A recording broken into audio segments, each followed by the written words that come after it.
누가복음 18장 18절의 말씀 천천히 봉독해 올리도록 하겠습니다. 어떤 관원이 물어 가로되 선한 선생님이여 내가 무엇을 하여야 영생을 얻으리이까? 예수께서 이르시되 내가 어찌하여 나를 선하다 일컫느냐? 하나님 한 분 외에는 선한 이가 없느니라. 내가 계명을 안 하니 간음하지 말라, 살인하지 말라, 도적질하지 말라, 거짓 증거하지 말라, 내 부모를 공경하라 하였느니라. 여짜오되 이것은 내가 어려서부터 다 지켰나이다. 예수께서 이 말을 들으시고 이르시되 내가 오히려 한 가지 부족한 것이 있으니 내게 있는 것을 다 팔아 가난한 자들을 나누어 주라. 그리하면 하늘에서 보화가 내게 있으리라. 그리고 와서 나를 쫓으라 하시니 그 사람이 큰 부자인 고로 이 말씀을 듣고 심히 의심하더라. 아멘. 자리에 앉으시겠습니다.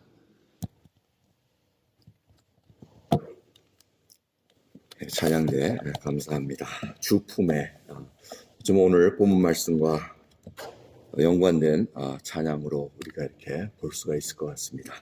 오늘 본문 말씀을 보시면은 어떤 관원이 주님 앞에 와서 묻는 질문입니다. 무엇을 하여야 영생을 얻으리까? 근데 그 앞에 또 선한 선생님이요 하고 이렇게 얘기합니다.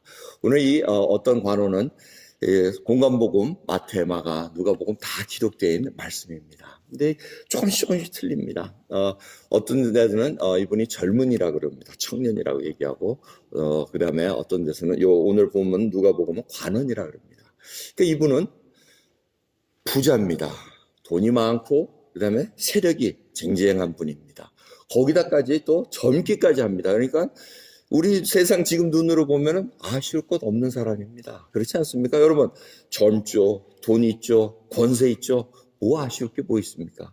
그런데 이분이 제가 예수님 앞에 나와서 그것도 꿇어 엎드려서 얘기합니다. 선생님이요, 선한 선생님이요, 무엇을 하여 영생을 얻으리까? 이분이 왜 여기 와 주님 앞에 이렇게 물어보는 거에 대해서는 우리가 확실히 동기는 알 수는 없습니다. 하지만 주님의 반응을 보면서 우리가 해석할 수 있는 것이 몇 가지가 있습니다. 그러면서 예수님께서 이 부자 청년 관원에게 지금 몇 가지를 코렉션을 해주십니다. 그 첫 번째가 바로 왜 선하다 하느냐? 하나님 한 분 이외에는 선한 분이 없다 하고 얘기합니다. 지금 이것은 예수님이 선하지 않다는 그 얘기가 아니고 뭡니까? 바로 이 부자 청년의 생각을 지금 바꿔야 된다는 겁니다. 인간은 누구도 선할 수가 없고 바로 하나님 이외에는 선한 분이 없다는 것을 다시 깨우쳐 주시면서 바로 너희가 선하다고 얘기하느냐? 그렇다면 내가 바로 하나님이시라는 것을 예수님께서 다시 깨워 주신다는 겁니다. 그래서 이 잘못된 것을 하나씩 코렉션해 주시면서 말씀을 합니다. 그러면서 이 청년의 질문, 부자 청년의 질문은 무엇을 하여야 영생을 얻으리까 얘기합니다. 지금 자기가 유대교에서 자라왔습니다. 그 문화 속에서 잘 이렇게 말씀대로 살아왔는데 이제 그 영생에 대해서 궁금증이 있었다는 겁니다. 인생이 뭔가 이거 갖고는 안 된다는 겁니다. 돈도 많고 나이도 젊고 또 세력도 있고 자 이런데 뭔가 부족한 것이 있는데 과연 이걸로 해서 내가 영생을 얻을 수 있는 것인가? 사후가 걱정이 됐다는 겁니다. 미래가 걱정이 됐다는 것입니다. 그래서 주님께서 뭐라 그러십니까? 우리가 잘 아는 5번 계명에서부터 9번 계명을 말씀해 주십니다. 자, 살인하지 마라, 도둑질하지 마라, 간음하지 마라, 거짓 증거하지 마라, 그리고 내 부모를 공경하라. 그리고 5번부터 9번까지입니다. 근데 1번부터 10번은 왜 빼셨을까? 이제 이런 질문이 나옵니다. 그 전에 제가 보면은 주님께 참 이 말씀하신 거 보면 10계명을 순서대로 안 하셨습니다. 그게 왜 그럴까? 누구도 해석을 해놓은 건 없습니다. 저도 궁금한데 여러분 진짜 궁금하면 주님께 만나면 물어보시기 바랍니다. 왜 부자 청년에게 10계명을 순서대로 안 하시고 뒤죽박죽으로 하셨습니까? 그리고 부모를 공경하라는 게 5번째로 나와야 되는데 왜 마지막 그렇게 부자 청년에게 말씀하셨습니까? 하고 물어볼 수 있습니다. 그런데 한 가지 제가 해석할 수 있는 것은 주님께서는 거기에 얽매이지 있지 않다는 것입니다. 주님께서 여러분 그 성경을 암송하는 거 중요합니다. 인크루지 합니다. 양성을 하는데 깜빡깜빡 할 때가 있습니다. 그러면 그게 죄송스러워가지고 내가 왜 그거를 토시를 틀리게 했나, 뭐 여호와는 나의 목소시 내가 부족함이 없으나 그가 나를 푸른 초장에 넣으면 실만한 물가로 인도하신다 하면서 이렇게 하는데 간혹가다 툭탁하고 잊어먹을 때가 있습니다. 그러면서 내용은 생각이 나는데 확실한 단어가 생각이 안 날 때, 주여, 그러 주님께서 정말 나를 불쌍히 여겨주셔서 사망의 뭐 어떤 골짜기를 지나가는데 나를 이렇게 보호해 주셨습니다 하고 고백해도 상관이 없다는 것입니다. 제 말씀 바로 거기에 초점을 맞춘다는 겁니다. 여러분, 한 토시, 한 구절이 틀렸다 그래서 주님께서 뭐라 그러지 않는다는 분인 것을 주님께서 우리에게 잘 펴주시는 말씀을 우리에게 알려주고 계십니다. 물론 더 주님께서 깊은 뜻이 있으셔가지고 지금 십계명에 다른 이렇게 말씀하시지만은 지금 주님께서 이 말씀을 딱 했을 때 이 부자 청년이 뭐라 그럽니까? 어렸을 때부터 그건 다 했습니다. 간음하는 거, 살인하는 거, 도적질하지 마는 거, 거짓 증거하는 거, 부모 공경하는 거 이거 다 했습니다 하고 얘기합니다. 자신 있게 얘기합니다. 주저하지도 않았습니다. 근데 주님께서 뭐라 그러십니까? 내가 오히려 한 가지 부족한 것이 있으니 한 가지라 그럽니다. 내게 있는 것을 다 팔아 가난한 자들을 나눠줘라. 그리하면 하늘에서 보화가 내게 있으리라. 그리고 와서 나를 쫓으라 하고 얘기하십니다. 자, 여기서 보면은 지금 뭐가 문제입니까? 이 청년한테는, 이분한테는 눈이 가려져 있다는 겁니다. 탐심입니다. 지금 재물에, 그래서 마지막 10계명이 뭡니까? 이웃 것을 탐하지 마라 하고 말한 것이 10계명하고 일부러 빼놓으셨습니다. 왜? 탐을 하고 있다는 겁니다. 거기다가 탐한 것은 우상숭배하고 연관이 되어 있습니다. 탐심은 우상숭배니라고 골로새서 3장 5절에 기록되어 있습니다. 그러니까 예수님께서 1계명부터 4계명을 빼놓은 이유가 있고 10계명을 빼놓은 이유가 있다는 것입니다. 그걸 바이올렛하고 있는데 그것을 굳이 얘기해가지고 이 청년이 지금 자신 있게 얘기할 수 있는 거짓말하는 그런 상황을 만들지 않았다는 것입니다. 이 청년이 진실로 잘 견뎌냈을 것입니다. 5번부터 9번까지 잘 지키느라고 애를 썼을 것이며, 물론 우리가 그 계명의 정신을 압니다. 살인하는 거, 형제를 욕하는 거, 살인하는 거와 똑같이 얘기합니다. 자기가 도적질을, 간음하는 거, 음욕을 품은 것마다 다 간음한 거라고 얘기해요. 그래 누구도 율법 안에 자유로운 자가 없다는 것을 얘기합니다. 율법은 우리로 하여금 내가 죄인이구나, 이 율법을 지킬 수 있는 방법은 아무도 없구나 해서 예수님을 바라보게 만드는 것이 율법의 기능 중에 하나입니다. 그렇기 때문에 이 청년을 주님께서 사랑하셨다고 얘기합니다. 사랑했기 때문에 지금 확 아픈 데를 찌르지 않고 쫙 돌아가지고 이제 본론으로 들어갑니다. 네가 지금 재물에 눈이 어두워져 있구나. 그 재물 때문에 네가 이웃들을 해쳤음에도 불구하고 그것을 모르고 있었구나 하고 얘기를 해주신다는 겁니다. 그것 때문에 하나님을 지금 재물과 겸하여 섬기는 실수를 하고 있구나 하고 지금 알려주시고 있다는 겁니다. 이게 지금 주님께서 보여주고 계시는 장면입니다. 이 청년은 눈은 뜨여 있으나 사실은 눈이 가려져 있었습니다. 재물에 눈이 가려져 있어서 그것을 끼고 계속 보고 있는 맹인이었습니다. 그런데 누가복음과 또 다른 공간복음을 보면 이 부자 청년 이후의 사건은 바로 맹인을 고쳐주시는 사건으로 등장이 됩니다. 맹인이 고쳐주소서, 다윗의 자손 예수여 나를 불쌍히 여겨주소서 하고 소리를 지릅니다. 그래서 주님께서 뭐라 그러십니까? 내게 무엇을 하여 주기를 원하느냐 하고 이 맹인에게 질문하는 장면이 나옵니다. 누가복음 18장 41절부터의 말씀입니다. 이 맹인이 하는 말이 주여 보기를 원하나이다. 참 이게 다릅니다. 부자 청년은 무엇을 해야 영생을 얻으리까 물어보는데 지금 이분은 주님이 물어보면 내가 뭘 해주면 좋겠느냐. 지금 관계가 바뀌었다는 것을 여러분 아십니다. 바로 저희가 이러한 눈이 감겨져 있지만은 주님께서 떠주시기를 원합니다라는 고백이 필요하다는 것입니다. 우리가 눈은 떠져 있으나 사실은 어디에 가려질 수가 많습니다. 나의 고집으로 가려질 수도 있고 내가 가져온 가치관으로 가려질 수가 있습니다. 이런 모습을 통해서 이 부자 청년은 어떻게 얘기합니까? 내가 그래도 이러한 일, 하나님의 율법을 가진 자로서 이런 행동을 하니까 하나님께서 영생을 주셔야 되지 않겠습니까? 뭘 함으로 말미암아 구원을 얻는 것처럼 착각 속에 들어가기 쉽다는 것입니다. 여러분 이 본문 말씀, 이 부자 청년의 모습은 바로 구원받은 후에도 일어날 수 있다는 일이라는 것을 우리가 잊어서는 안 됩니다. 주님께서 강조하시는 말씀이 뭐냐면 이 재물을 다 팔고 가난한 자들에게 주라. 그리고 와서 나를 쫓으라고 얘기합니다. 어쩜 본문의 가장 큰 핵심은 주님을 쫓는 것에 있다고 우리가 볼 수가 있습니다. 이 쫓으라는 이 그릭 단어, 아콜로테오라는 이 단어는 현재 능동형으로 기록되어 있습니다. 현재 능동형이라는 것은 주님을 계속해서 한 번 쫓고 끝나는 것이 아니라 계속 지속적으로 주님 앞에 붙어가지고 다녀야 된다는 그 뜻을 의미하고 있습니다. 그래서 아콜로테오라는 이 단어는 follow라는 뜻도 있고 accompany, 같이 동반하는 것, 수반하는 그런 뜻을 갖고 있고 be a disciple이라는 그 뜻을 갖고 있습니다. 그래서 주님께서 그리고 와서 나를 쫓으라 하는 이 부자 청년은 뭡니까? 네가 갖고 있는 자리 다 내려놓고 재물 다 내려놓고 나와 함께 이제 영생을 얻는, 영생을 맛보는 그런 삶을 살자 하고 이렇게 초청하시는 겁니다. 이 영생이라는 것은 바로 생명입니다. 하나님이 주시는 생명 그 자체를 지금 이 청년은 원했으나 그 길을 알려줬음에도 불구하고 이 청년은 근심하며 떠나가니라 하고 얘기합니다. 결국은 눈을 뜨지 못하고 뜨게 했음에도 불구하고 그것을 거부하고 떠나는 장면이 오늘 본문의 말씀 마지막 장면입니다. 요한복음 5장 24절을 보면 주님께서 몇 번 강조하십니다. 내가 진실로 내게 이르노니 내 말을 듣고 또 나 보내신 이를 믿는 자는 영생을 얻었고 심판에 이르지 아니하나니 사망에서 생명으로 옮겼느니라 하고 말씀하고 계십니다. 예수 그리스도를 믿는 자, 그분이 나라의 죄를 위해서 돌아가셨다는 것, 이분 하시는 말씀 하나하나가 바로 진리라는 것을 믿고 따르는 자는 바로 영생을 얻었다고 얘기합니다. past, present입니다.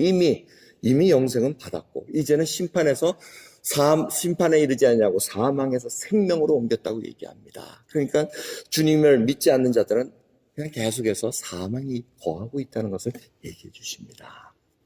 그럼 굉장히 중요한 오늘 말씀을 저희들이 다시 한번 생각해 봅니다. 우리가 언제 예수 그리스도를 믿고 따라갔습니까? 그 후에 우리의 모습은 어떠한 모습으로 지금 주님을 쫓아가고 있습니까? 혹이라도 이 부자 청년처럼 우리가 뭘 했으니까 주님 그 생명 내가 갖고 있는 건 아닌가요? 하지만 주님께서는 계속 워닝을 주시는 게 많습니다. 귀신도 쫓아내고 방언도 하고 뭣도 하고 했는데 주님께서는 그날 마지막 날에 내가 전혀 너희를 모르겠다고 얘기합니다. 그럼 왜 그렇습니까? 아버지의 뜻대로 행하지 않았고 나의 뜻대로 행하지 않은 것에 대해서 주님께서 싫다고 계시다는 것입니다. 요한복음 3장 36절을 보면 아들을 믿는 자는 영생이 있고 아들을 순종치 않은 자는 영생을 보지 못하고 사느니라 하고 말씀하고 계십니다. 그러니까 그분의 말씀대로 순종하지 않을 때는 영생을 맛볼 수 없다는 것입니다. 그리고는 주님께서 말씀하시는 게 그리고 와서 나를 쫓으라 하고 말씀하십니다. 이 쫓는다는 것은 그리스도와의 연합입니다. 함께 사는 것입니다. 여러분 구원받았다 그래서 그 다음부터 내 마음대로 사는 것 아닙니다. 하나님 구원 주셨으니까 이제 내가 생각한 대로 이렇게 행동하겠습니다. 그게 아니라는 겁니다. 주님이 가르쳐 주시고 주님께서 말씀하시고 알려주신 대로 순종하고 사는 것이 바로 주님을 쫓아가는 삶이라는 것입니다. 주와 연합해서 살아간다는 것입니다. 여러분 예수 그리스도를 쫓으면서도 우리가 얼마나 부자관원처럼 생각하고 행동을 합니까? 마치 내 생각이 하나님의 생각이냐 우리가 둔갑을 시켜버립니다. 그리고는 계속해서 우리가 그 길을 하는 성향들이 있습니다. 성경을 계속 읽어보면 바로 우리에게 그런 성향들을 워닝해 주십니다. 요즘 저희들이 선지서들을 많이 묵상을 합니다. 예레미야를 보면은 그만큼 인간의 마음이 부패해 있고 한 민족이 주님을 떠나가지고 살아가는 모습에 대해서 주님께서 많이 질문하십니다. 또 호세아서를 보시면은 고멜의 모습이 바로 우리의 모습이라는 것입니다. 우리는 음란하기 짝이 없다는 것입니다. 하나님을 섬기는 것이 아니라 우리가 원하는 주님이 아닌 다른 것을 사랑하는 음란한 행동하는 성향을 갖고 있는 자들이라는 것을 다시 한번 깨우쳐 주십니다. 그럼 저희들이 정말 주님과 연합됐다면 이제는 소망을 갖고 살아가는 자들입니다. 한 시간 한 시간 하루하루가 주님의 손에 달려있다는 것을 우리는 고백해야 됩니다. 여러분 오늘 이 시간 주님이 우리의 생명을 가지고 이제는 영생을 하라 했기에 우리가 정말 그 생명 영생을 가진 자로서 기쁘게 살아갑니까? 참 이게 저희들에게 주는 태스크입니다.